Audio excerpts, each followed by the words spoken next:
Welcome to Channel 17, the Town of Colonie Government Channel.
Hello and welcome to Real Conversations with Lisa and Susan.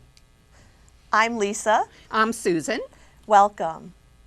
Today we're going to be talking about loss and moving on. Loss, transition, and dying. Yeah, that's right. Which is maybe not a cheery subject, but when we think about, loss, the initial inclination may be sadness and grief, and it is. Sure. But it is also about a rebirth and a moving on. Yes, absolutely. And we were talking about this topic as we were preparing for the show, and one of the things we realized is that our whole show is about enhancing the quality of people's lives. Yeah. And how one deals with grief or loss or the thought of dying even impacts your quality of life on a daily basis. Mm-hmm. And so we thought it would be a great topic to have some experts in the field, talk with us about it. And obviously we've both experienced loss, who hasn't? And we're not necessarily just talking about death No, as of a course loss, but any time you want something or expect something or have something and then you no longer have it. Mm-hmm. That's a loss. Like, for example, a loss of a job. A divorce. A child moving out of the home. Yes, absolutely. So there's a lot of losses that happen, and life occurs in the context of loss. Definitely. And there's all kinds of studies that show the different losses that you have and how long it could take to get over them and the impact of that on your life. I mean, this is a very deep topic, certainly. Yeah. Mm-hmm. But today we're really hoping to discuss it in such a way that just shed some light on a sort of a different perspective. Mm-hmm. And give us a new insight into dealing with loss. And again, whether it's even the loss of a pet, which can be devastating. It was to me when I lost my cat. Yeah, I mean, it can be so devastating. I mean, any of those kinds of losses that we've discussed. So that's what we're going to be talking about today, and we're going to come back in just a couple minutes with our guests, and we'll be talking about this topic.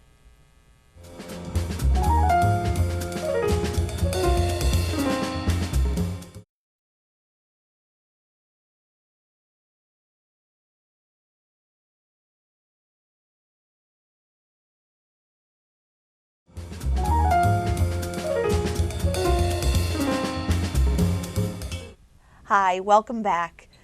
So as we said, today we're discussing the whole concept of loss and grief and how we deal with that. And we have two fabulous guests today. First we have Carol Weisse, who is on the board of the Joan Nicole Prince Home, which I can't wait for you to tell our viewers all about that. And she's also a hospice volunteer and a medical psychologist. And we also have Judith Antokol, who is the executive director of Haven, which Haven's been around quite a while in Schenectady County, yes? 35 years. 35 years, wow, that's great. So Carol, how about if we start with you and just tell us a little bit about mainly the Joan Nicole Prince Home and what you do there and how it relates to this topic. Sure. The Joan Nicole Prince Home is a 2-bedroom comfort care home in Scotia, New York. Many people are familiar with hospice and the services for individuals at the end of life. But in order for somebody to have those services, you need to have a family in place, a caretaker in place, or a home to live in. And the Joan Nicole Prince Home provides that. So if an individual has 3 months or left to live and they don't have a caretaker a system in place or a home to live, the Joan Nicole Prince Home provides that to individuals at no charge. Wow. What a wonderful service that is. That's amazing. And the Such home- a critical time in someone's life. It's mostly run by volunteers, and we serve as surrogate family members. And our goal, you mentioned that the show's about improving people's lives. Our goal is to do that, to not focus on how much time you have left. And in fact, a certain percentage of individuals come to the home, and because of the loving care that they get and the attention that they get, they actually get better and have to leave. Wow. But our whole focus while we're there as volunteers is, what do you need? What can we do to enhance your life?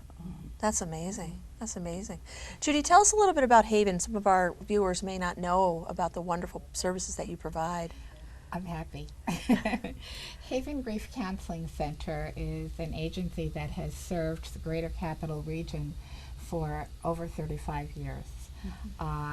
The one thing about us that makes it difficult for us is that we never turn anybody away due to an inability to pay. So we're constantly out there trying to raise funds to Sure. keep going.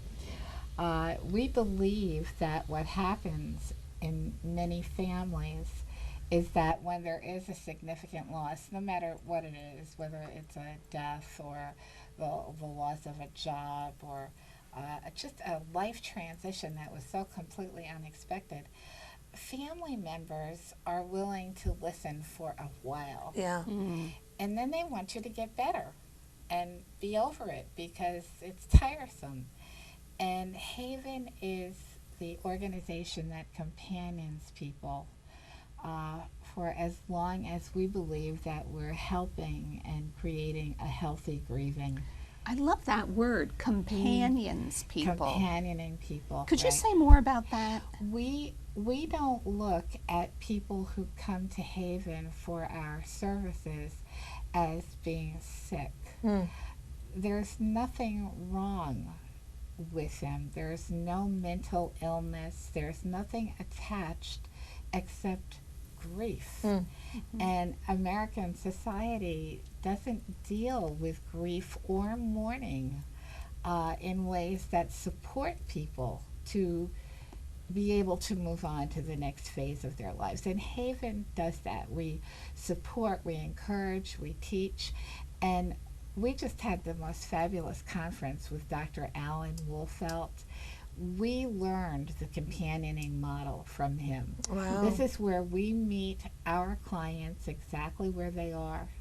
We don't try to rush them into a particular outcome because one of the things Dr. Wolfelt says is that you have to grieve well in order to live well and in order to love again well. And that's exactly what we were Yeah. talking about yesterday when we were talking about the show, is Yeah. that, grieving is such an essential part of living, and nobody Right. teaches us how to do it. And when we think of grief, most of the time people think of death.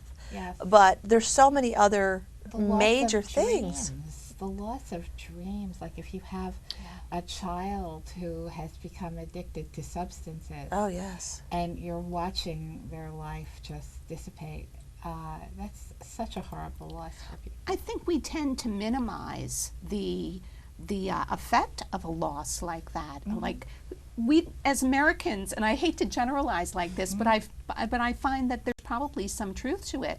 We don't really value dreams all that much to begin with. Yeah. I mean, it's a nice Yeah. word, and we like to aspire to something, Uh-huh. but in the overall scheme of things, losing one's dreams Yeah. is not nearly as serious as some of the other things you can lose. So I think that it's really minimized, and I think that a lot of these things that are losses, we tend to minimize. And I think that it is part of our culture, the kind of a John Wayne syndrome, if you will, to be tough about loss and to just get over it and move Through. on.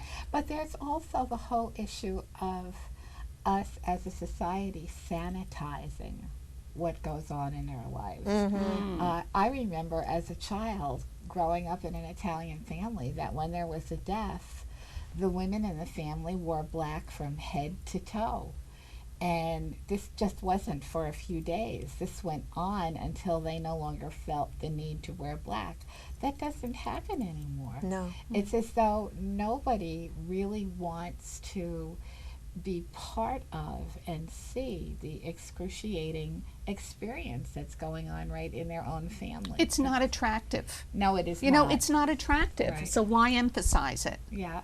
Carol, tell us a little bit about your experience in this whole thing. I mean, the last 3 months or so of a person's life, I would think a lot of times people shy away from that period of time. We're a death-denying culture. We don't like to talk about death. We don't like to face the fact that we're all going to die. And I went to a death conference once, and the presenter, Joan Halifax, began by telling everyone in the audience, we're all suffering from a sexually transmitted terminal condition. Right? Well said. Everyone in the room was conceived, and everyone in the room is going to die. Yeah. So, but you also think that working with people who are dying must be sad. But beforehand, we were talking like, oh, this could be a sad show.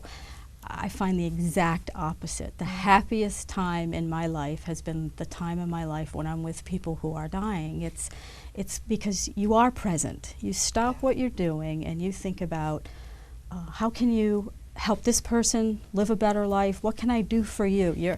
The volunteers at the Joan Nicole Prince Home are focused on improving the quality of life. We don't talk about death. We're not talking about the end. It's not dark. It's happy. We might sit around the table and sing, or sit out on the back porch and enjoy something as simple as the sun going down or the deer coming up through the yard.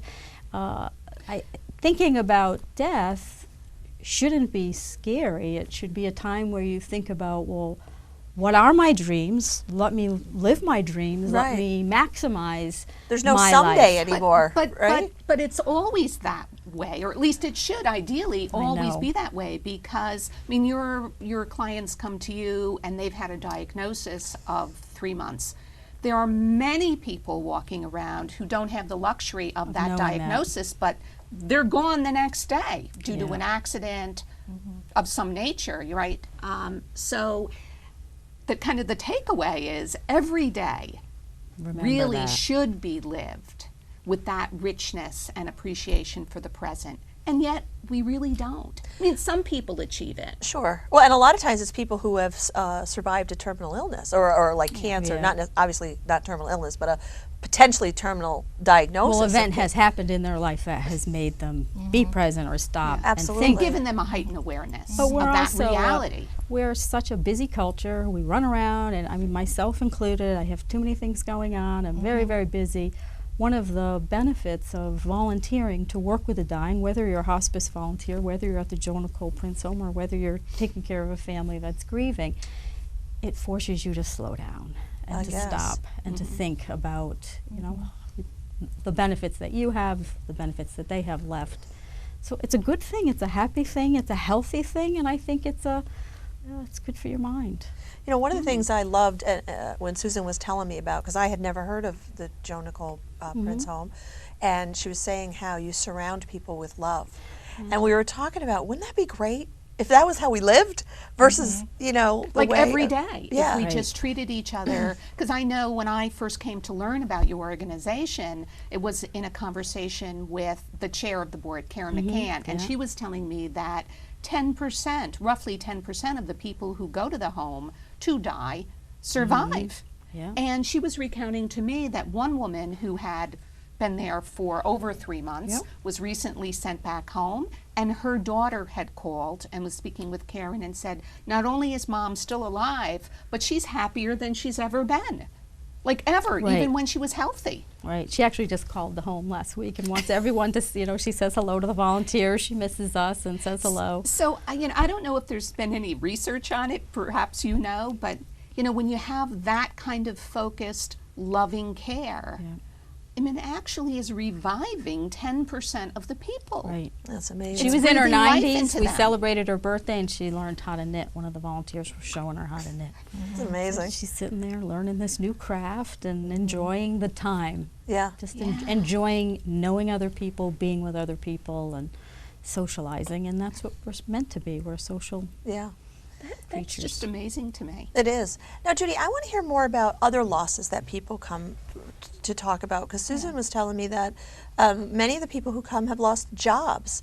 And certainly that's a reality in our economic times. It is. And it's a real blow to you if you identify yourself as, I am this, your I position. am this profession Exactly. or this job.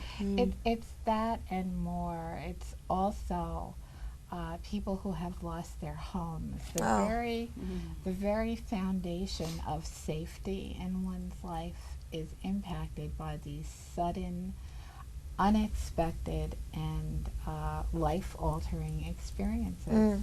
And we do, and we work the entire capital region. Our office is in Schenectady, but we serve people everywhere.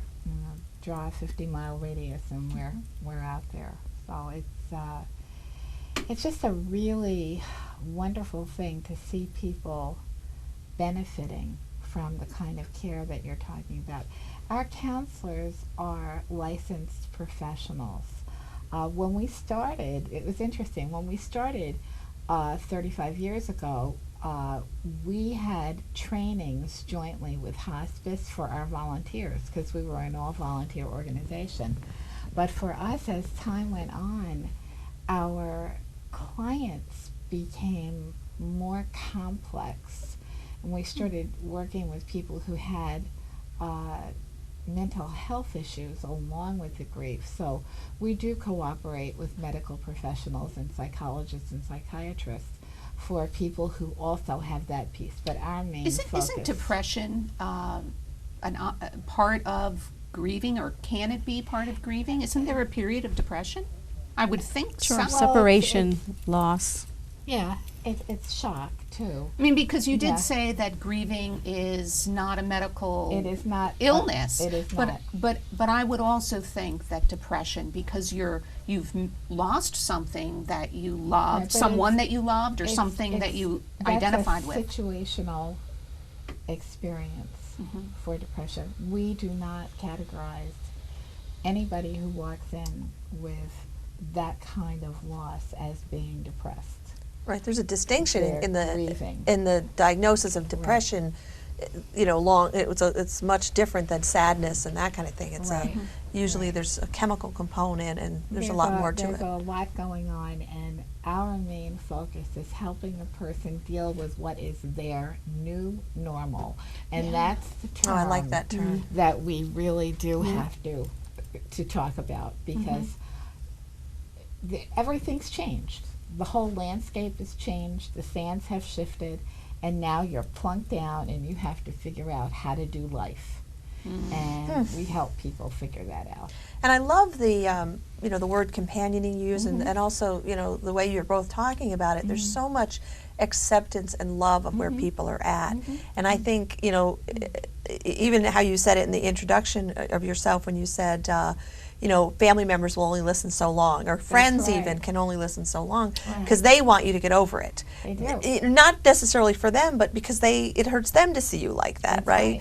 So it's really powerful that both these organizations are so available for people. Well, we're so focused on life.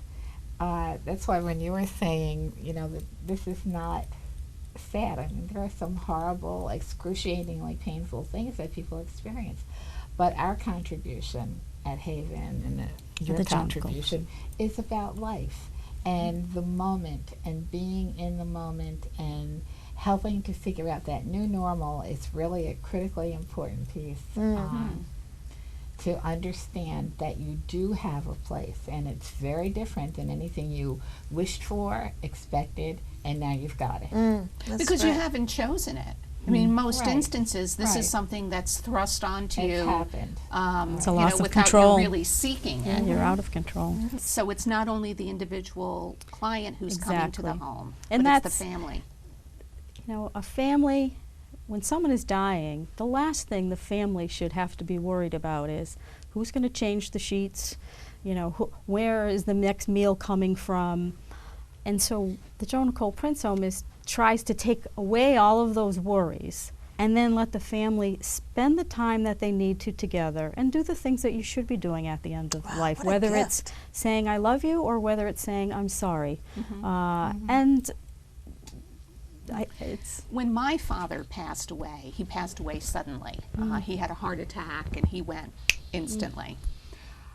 So it was very early in the morning, like 3 a.m. I got the phone call from my mother that my father had passed, and he was being transported to a hospital. So we were to all go and meet at this hospital where my mother was. My father was 79 at the time, and my mother was, of comparable age. So we went to the hospital, and the people at the hospital were just wonderful. We were able to sit in the room with my father's body, and it was an amazing feeling for my family. It was my mother, my brother, my sister, and myself. To be in this room, it was magical, frankly, magical. And I don't know why, I have no way to explain it, but just the presence of my father's spirit, really, and the togetherness that I felt with my mother and my siblings. It was, I think, so important for my closure to spend that couple of hours, because we were there a good 3 hours, and really not saying a whole lot, just kind of sitting. It was so important, so critical, and I thought really healthy. We were lucky to have that. You were, because you were all fully present in the moment. We truly were, and to be there for my mother, and to be there to say goodbye to my father, when we hadn't really had a chance to say goodbye to him before. Because he went so suddenly. Well, I think that also that whole idea of accepting rather than resisting, which is a real challenge that a lot of times people go through is, it's not true. It's, it can't be true. They can't get their head around the fact that this person that they care so deeply about has died. and it drives people to do more invasive medical techniques, which are costly, painful, not going to improve the quality of someone's life. Because we don't want to lose the individual, we'll sometimes put them through things that they shouldn't go through. And I remember, again, having the conversation with the chair of the board of the Joan Nicole Prince Home about just that. And she had said to me that one of the philosophies of the home was to accept death, and that people who come to the home are kind of embraced by a surrogate family of people who are not telling them to fight. And so it isn't all about fighting, which can be very negative and very adversarial. And energy draining. But it's about loving and peacefulness and acceptance. And she said that it's amazing how much that changes the whole last few months of someone's life. Well, at Union, some of the courses that I teach, the students, as part of for academic credit, are actually volunteering at the Joan Nicole Prince Home. And one student had been at the home when there had been a death, and then the next day in class, we go around the room, because they're all volunteering in different places. And the student mentioned that they had had a resident die at the home. And the rest of the students were, "Oh, are you okay? Are you all right?" She said, "Actually, I'm really good. Because I was able to go through it and have the support and the acceptance. The family had accepted it, the staff had accepted it, and she was glad that her first experience, this is a 20-year-old, her first experience with dying was a positive one." That's amazing. Because for most of us, that's not the way it goes, Right. Well, 80% of people want to die in a home setting, and 80% die in a nursing home or a hospital. So we're not really... I think that's one of the other challenging things is that when someone dies, and Judy, maybe you could speak to this a little bit, there's that disappointment too. Like maybe they died in a home, that they died in a nursing home versus at home, and they feel so bad that they couldn't care for their loved one at the end. And I think that causes a lot of upset and guilt. It does, and by far the hardest thing is the sudden death of suicide. That is unbelievable. It's just absolutely unbelievable, because the questions that people ask themselves about why didn't they see that this was going to happen? Yes. Why didn't they know it? What could they have done differently? It's just an absolutely overwhelming thing. And even as you mentioned earlier, you just look at our city, Schenectady, has had so many suicides of children over the last couple of years. And just on TV, these two best friends, 14 years old, each killed themselves. I think young girls from the Midwest, Young I think that they girls were. from the Midwest, and it's just it's something that when the families have to deal with that shock, it's. I don't know how they do. I don't know either. how you get over that. Yeah, I don't know that you actually ever do get over it, but you do learn to live in this quote-unquote new normal environment. Yeah, you know, there's this phrase. It's kind of a cliche phrase that says, put the past in the past. And to some extent, it sounds to me as though that's what you're describing, a process where you do put the past in the past, whatever bad experience, whatever loss you suffered. I'm not necessarily just talking about death here. I'm talking about something that you had, that you lost. It was involuntarily taken away from you, like the loss of a job. If you can get to the point where you can put that in the past, that is a clearing for the present and the future. It is. It just can't be rushed according to somebody else's timetable. Right, and it doesn't happen in stages. And it doesn't. It doesn't? happen. No, I'm sorry, but And Kubler-Ross's stages of dying really. Well, if it doesn't happen in Doesn't stages, happen. I mean, here I thought it happened in And stages. no, it How does doesn't. it happen? and there's no order to that. People experience a lot of the stages that you talked about. But it doesn't happen But in it- that it order, and doesn't, right. and it's really not good for people to think that there are these Right, stages, because because then they think there are rules that they have to follow, and Right. And they're wait not a doing minute, it I'm not right. even doing I'm this not right. What stage am I in now? Right. true. Yeah. Well, and certainly they all happen on the same day. They can have all the Yeah, same, exactly, and go back and experience. forth Do and you? cycle. Okay. Yes. Yeah, and I think that That's good to know. just having people hear you can be so powerful wherever you're at and not feel pushed Can I along. also say humor? I mean, you people have a lot of experience with treating loss and grieving, and we've had a show on humor in one of our many. This is the beginning of our 5th year of this show. One of the shows we had was on humor. How is humor? How can humor be used in this grieving process? Because I would think it's very healing. Yes, and at some time that will evolve during the course of work with people. It's not something that we build in to the way that we work with You don't just people. start telling jokes? We do. Well, you've described a different kind of Right. setting. I mean, to the extent that, you can have humor in your home environment, which, Right. Growing up, I always had it, and I always make humor, an important factor in my life. Well, I hate to say it, but we're almost out of You're time. kidding. No. No. Yes, so if you were right, I it want to would go thank you fast. both just so much for being here. I know that it's shed a lot of light for me, and I'm sure for you, and definitely for our guests. I mean, our audience. So thank you so much for watching Real Conversations with Lisa and Susan.